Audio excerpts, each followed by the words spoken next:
નમસ્કાર વિદ્યાર્થી મિત્રો, એજ્યુ ટાર્ગેટ ચેનલમાં આપ સૌનું હાર્દિક સ્વાગત છે. વિદ્યાર્થી મિત્રો, આજે આપણે ધોરણ 6 વિષય ગણિત એની અંદર ચેપ્ટર નંબર 3 સંખ્યા સાથે રમત એમાં આજે આપણે વિભાજ્યતાની ચાવી જોઈશું. જે આજે આપણે ભાગ નંબર 7 જોઈ રહ્યા છીએ. ભાગ નંબર 1 થી 6ની લિંક નીચે ડિસ્ક્રિપ્શનમાં આપેલી છે, ત્યાં જઈને તમે જોઈ શકો છો, અથવા આપણી ચેનલના ધોરણ 6 ગણિત વિષયના પ્લેલિસ્ટમાં જઈ પણ તમે 1 થી 6 ભાગ છે એનો અભ્યાસ કરી શકો છો. તો આ વિડીયોને તમારા મિત્રો સુધી વધુમાં વધુ શેર કરજો, લાઈક અને કોમેન્ટ કરવાનું ભૂલતા નહીં. ચાલો મિત્રો, વિડીયો શરૂ કરીએ. મિત્રો, હજુ સુધી તમે અમારી એજ્યુ ટાર્ગેટ ચેનલ સબસ્ક્રાઈબ ના કરી હોય તો સબસ્ક્રાઈબ કરી લેજો અને બાજુમાં આવેલ બેલ આઇકન દબાવી દેજો. ત્યારબાદ ઓલ નોટિફિકેશન પર ક્લિક કરી દેજો, એટલે અમે જે કંઈ પણ વિડીયો મૂકીએ એ સૌથી પહેલાં તમને એનું નોટિફિકેશન મળી જાય. તો વિદ્યાર્થી મિત્રો, અહીંથી આપણો ભાગ નંબર 7 શરૂ થાય છે. 1 થી 6 ભાગ આપણે અગાઉ જોઈ ચૂક્યા છીએ. તો આજે આપણે જોઈએ કે સંખ્યાની વિભાજ્યતાની ચાવીઓ. તો આ વિભાજ્યતાની ચાવીઓ વિશે આજે આપણે ભણીશું. દાખલા તરીકે જોઈએ તો 38ને કઈ સંખ્યા વડે ભાગી શકાય છે? 2 વડે, 4 વડે કે 5 વડે? તો આપણને થોડુંક અઘરું લાગે, પણ આપણે જોઈને કઈ રીતે કહી શકીએ કે આને 2 વડે, 4 વડે કે 5 વડે આપણે ભાગી જ શકતા હોઈએ. તો વાસ્તવમાં આ 38 સંખ્યાને ભાગાકાર કરીને આપણે શોધી શકીએ છીએ કે તે 2 વડે ભાગી શકાય તેવી છે, પણ 4 કે 5 દ્વારા નહીં. તો ચાલો જોઈએ કે આપણે કોઈ રચના શોધી શકીએ છીએ કે જે આપણને કહી શકે કે સંખ્યાને 2, 3, 4, 5, 6, 8, 9, 10 કે 11 દ્વારા ભાગી શકાય છે કે નહીં? શું તમને લાગે છે કે આ પ્રકારની રચના સરળતાથી જોઈ શકાય? એટલે આપણને સંખ્યા જોઈને તરત જો આપણને આ રચના એટલે કે વિભાજ્યતાની ચાવીઓ યાદ હશે તો આપણે તરત કહી શકીશું કે આ સંખ્યા વડે આ સંખ્યાને ભાગી શકાય છે. તો સૌ પ્રથમ આપણે 10ની વિભાજ્યતાની ચાવી જોઈએ. શું કહે છે 10ની વિભાજ્યતાની ચાવી? કે 4 10ના અવયવી જોઈ રહી હતી. અવયવી અને અવયવ વિશે પણ આપણે અગાઉ ભણી ચૂક્યા છીએ. અવયવી એટલે કે જે સંખ્યા 10ના ઘડિયાની અંદર આવતી હોય. તો અવયવી જોઈ રહી હતી, એમાં 10, 20, 30, 40, 50, 60 એમ 10ના તો ઘણા બધા અનંત સુધી અવયવી નીકળે છે. તો તેને આ સંખ્યાઓમાં કંઈક સામાન્ય જોવા મળ્યું. તમે કહી શકો છો કે તે શું છે? તો આ દરેક સંખ્યામાં એકમનો અંક તમે જોશો તો 0 છે. કયો છે? 0 છે. તમે જોઈ શકો છો આ એકમનો અંક 0 છે. આ 20માં પણ 0 છે, 30માં પણ 0 છે, 40માં પણ, 50માં પણ, 60માં પણ. એમ એકમનો અંક 0 છે. હવે તેણીએ એકમનો અંક 0 હોય તેવી થોડી વધારે સંખ્યા વિચારી, જેમ કે 100, 1000, 3200, 7010. તેણીએ એ પણ જોયું કે આ તમામ સંખ્યાઓને 10 વડે ભાગી શકાય છે. તો તે શોધે છે કે જો કોઈ સંખ્યામાં એકમનો અંક 0 હોય તો તેને 10 વડે ભાગી શકાય છે.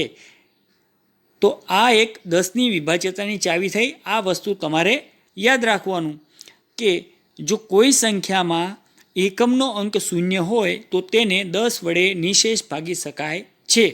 તેમાં કોઈ શેષ વધતી નથી. શું તમે 100 માટે પણ વિભાજ્યતાનો નિયમ શોધી શકો? તો હા. શું શોધી શકાય?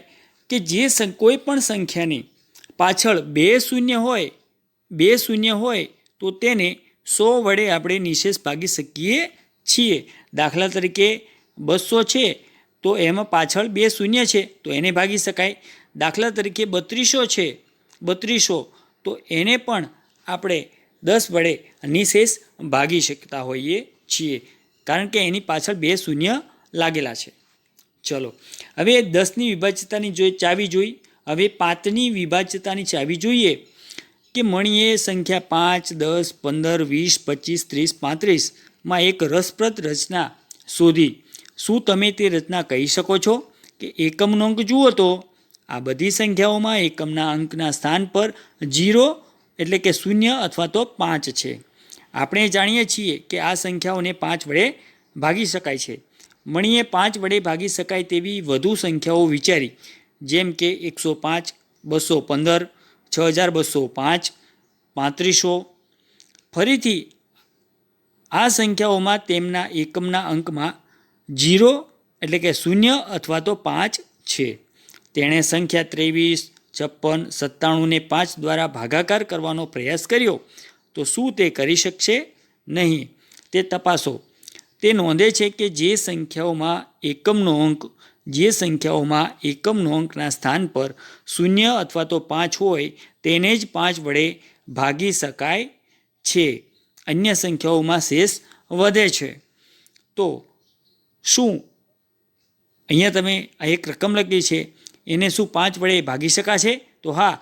કેમ કે એનું અહીંયા એકમનો અંક 5 છે, માટે તેને 5 વડે નિશેષ ભાગી શકાય છે. ચલો, આ 5ની ચાવી પણ થઈ ગઈ.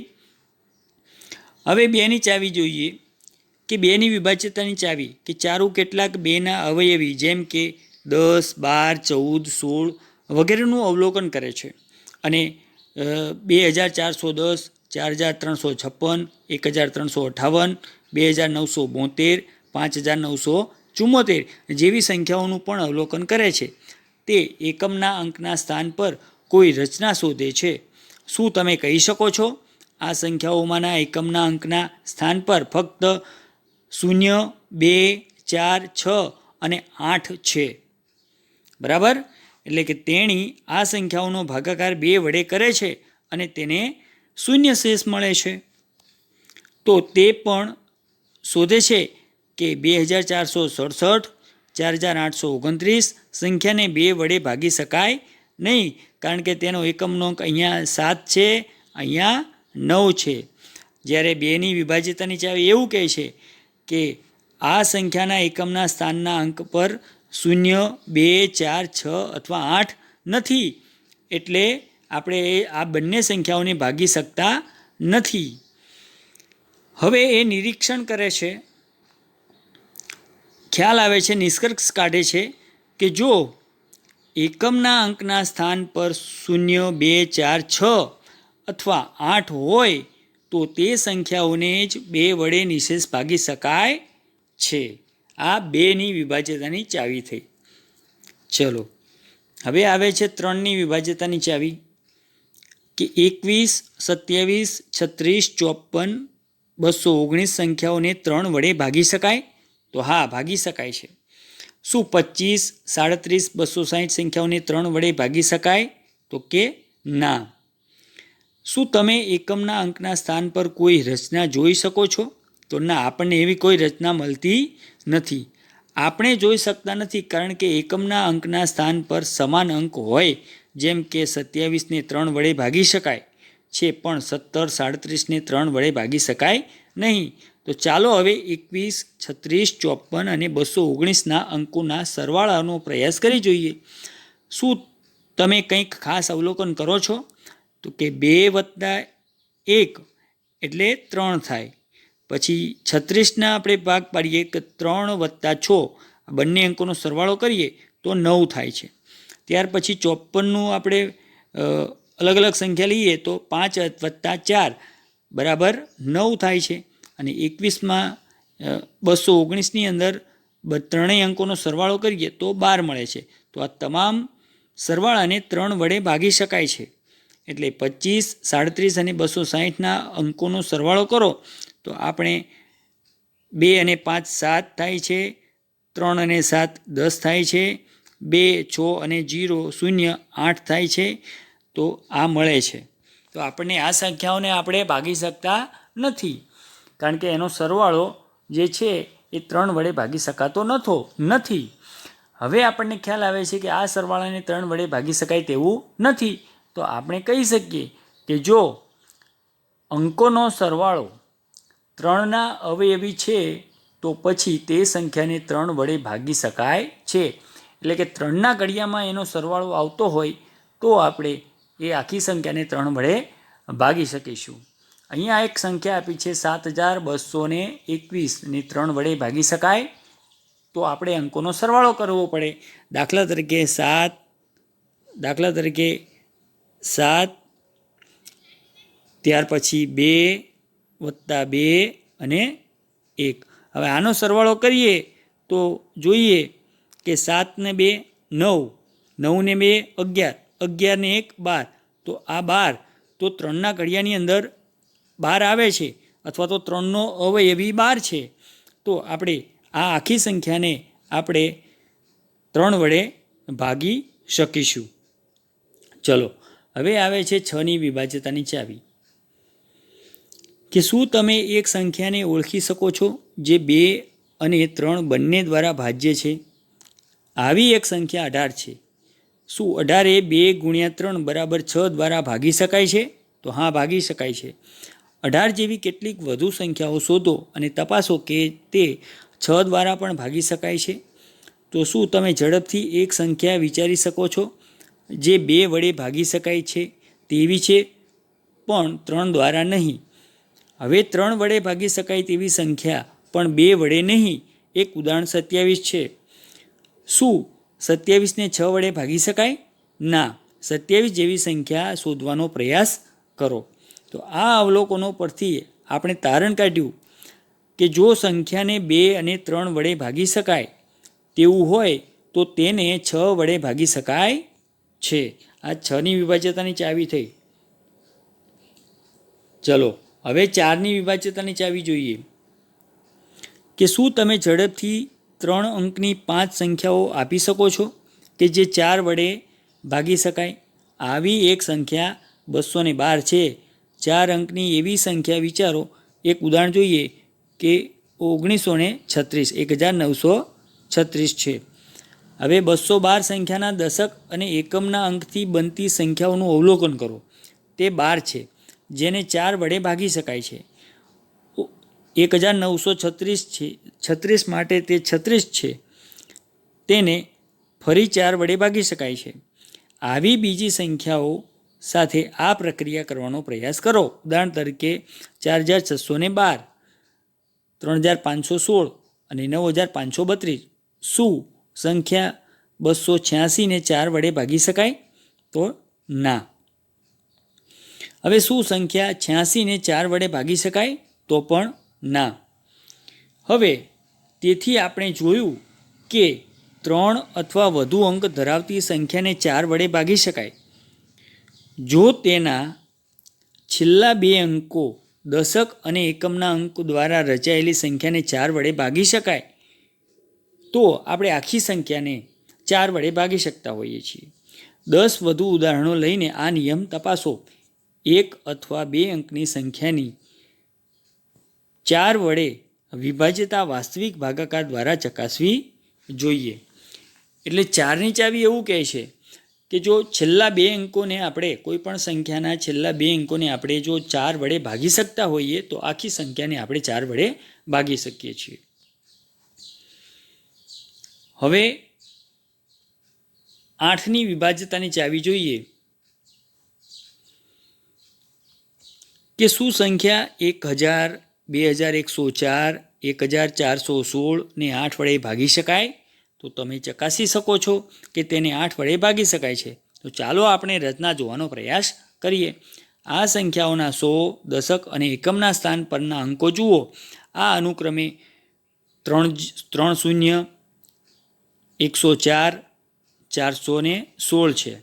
હવે આને પણ આપણે 8 વડે ભાગી શકાય છે. થોડી વધુ સંખ્યા શોધો કે જેમાં 100, દશક અને એકમના સ્થાન એટલે કે છેલ્લા 3 અંકથી રચાયેલી સંખ્યાને 8 વડે ભાગી શકાય. ઉદાહરણ તરીકે 9216, 8216, 7216, 10216, બરાબર. તો વગેરે તમને મળશે કે આ સંખ્યાને 8 વડે ભાગી શકાય છે. તો આપણે કહી શકીએ કે 4 અથવા વધુ અંકો ધરાવતી સંખ્યાને 8 વડે ભાગી શકાય છે કે જો તેના છેલ્લા 3 અંકો દ્વારા રચાયેલી સંખ્યાને 8 વડે ભાગી શકાય.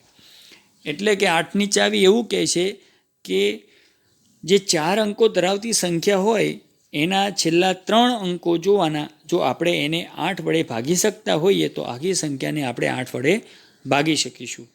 હવે અહીંયા 73,512ને 8 વડે ભાગી શકાય 1, 2, 3 અંકની સંખ્યાની 8 વડે વિભાજ્યતાની ચાવી વાસ્તવિક ભાગાકાર દ્વારા ચકાસવી જોઈએ. હવે અહીં આવે છે 9ની વિભાજ્યતાની ચાવી કે 9ના અવયવી 9, 18, 27, 36, 45, 54 છે. અન્ય સંખ્યાઓ જેમ કે 4608, 5283 જેને 9 વડે ભાગી શકાય છે. આ સંખ્યાઓના અંકોનો સરવાળો કરવામાં આવે ત્યારે તમને કોઈ રચના જોવા મળે છે. તો 1 + 8 = 9. ત્યાર પછી 2 + 7 = 9, 3 + 6 = 9, 4 + 5 = 9, 4 + 6 + 0 + 8 = 18, 5 + 2 + 8 + 3 = 18. તો આ તમામ સરવાળાને 9 વડે ભાગી શકાય. એટલે આપણે જે અંકોનો સરવાળો કર્યો તો એને આપણે 9 વડે ભાગી શકતા હોઈએ તો આખી સંખ્યાને આપણે 9 વડે ભાગી શકીએ. તો શું સંખ્યા 758ને 9 વડે ભાગી શકાય? તો ના, કારણ કે 7, 5 અને 8નો સરવાળો આપણે કરીશું તો 20ના સરવાળાને આપણે 9 વડે ભાગી શકતા નથી. એટલા માટે આખી સંખ્યાને આપણે 9 વડે ભાગી શકીશું નહીં. તો આ અવલોકનનો આપણને કહે છે કે જો કોઈ સંખ્યાના અંકોના સરવાળાને 9 વડે ભાગી શકાય તો તે પછી તે આખી સંખ્યાને પણ 9 વડે ભાગી શકાય. આ 3ની જે વિભાજ્યતાની ચાવી હતી એની જેવી જ આ ચાવી 9ની છે. હવે આવે છે 11ની વિભાજ્યતાની ચાવી કે સંખ્યા 308, 1331, 61809 આ બધાને 11 દ્વારા ભાગી શકાય છે. આપણે એક કોષ્ટક બનાવીએ અને જોઈએ કે આ સંખ્યામાંના અંકોને આપણે કોઈ રચના તરફ દોરે છે. દાખલા તરીકે 308 સંખ્યા છે તો અંકોનો સરવાળો જમણી બાજુથી એકી સ્થાન પર, એટલે અહીંયા આપણે 8નો સરવાળો કરીશું, પછી 3નો સરવાળો કરીશું. જે વચ્ચેની સંખ્યા છે 0 એને પછી રાખીશું. એ બેકી સ્થાનનો અંકનો સરવાળો કહેવાય. એટલે અંકોનો સરવાળો જમણી બાજુથી બેકી સ્થાન પર. તો આપણે પહેલાં એકી સ્થાનના અંકોનો સરવાળો કરીએ તો અહીંયા 8 + 3 કરીએ તો 11 આવે છે અને આ બાજુ 0 આવે છે. હવે એ બંનેનો તફાવત શું થાય છે? 11 અને 0નો તફાવત તો કે 11 આવે છે. હવે અહીંયા 1331 છે તો એના એકી સ્થાનનો સરવાળો કરીએ તો અહીંયા 1 છે અને પછી 3 છે તો જવાબ આવે છે 4. હવે બીજા બેકી સ્થાનનો સરવાળો કરીએ તો 3 છે અને 1 છે તો એનો જવાબ આવે છે 4.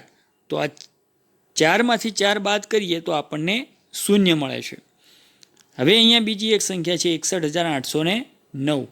તો પહેલાં એકી સ્થાનનો સરવાળો કરો તો કે 9, 8 અને 6નો સરવાળો કરવો પડશે. તો 9, 8 અને 6નો સરવાળો કરીએ તો 23 મળે છે. ત્યાર પછી બેકી સ્થાનના અંકનો સરવાળો કરીએ તો 0 અને 1 = 1 મળે છે. તો અહીંયા 23માંથી 1 જાય તો 22 આવે છે. તો આપણે જોયું કે દરેક પરિસ્થિતિમાં તફાવત ક્યાંક તો 0 છે અથવા તો 11 વડે ભાગી શકાય છે. આ બધી સંખ્યાઓને 11 વડે આપણે ભાગી શકીએ.